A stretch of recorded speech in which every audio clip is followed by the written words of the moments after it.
La maison de l'escargot. Il était une fois un pauvre escargot qui souffrait beaucoup à chaque fois qu'il partait en randonnée, car il avait du mal à suivre le rythme de ses compagnons. La coccinelle était aussi rapide qu'une souris. Le mille-pattes, avec ses 1000 pattes, ignorait la fatigue. Le scarabée prenait même le temps de faire des escapades vers les fleurs.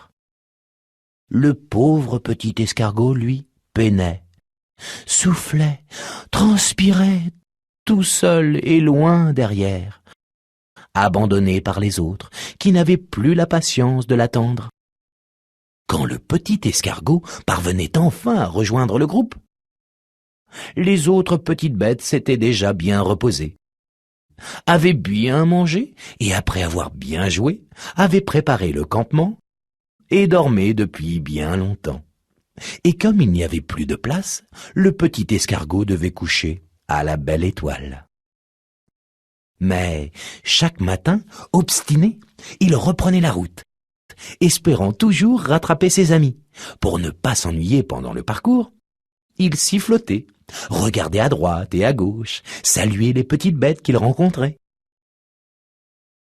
Un jour, qu'il avançait le nez en l'air pour admirer le vol d'un beau papillon, le petit escargot buta sur une surface dure qui lui fit perdre l'équilibre. « Oh ben ça alors, mais qu'est-ce que c'est ?»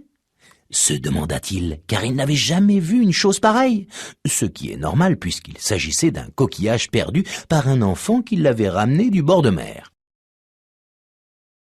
D'un naturel curieux, et comme la chose ne bougeait pas, le petit escargot alla voir de plus près et inspecta l'intérieur attentivement.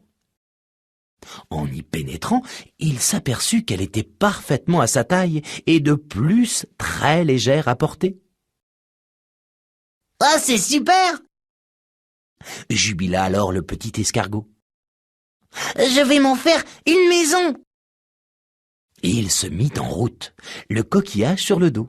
Quand il arriva au campement, tout le monde dormait déjà. Mais le lendemain matin, en sortant de son coquillage, le petit escargot remporta un très grand succès.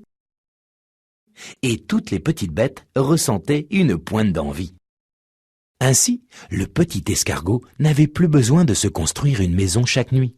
Il ne craignait plus ni le grand soleil, ni la pluie, et pouvait faire une sieste quand il le voulait.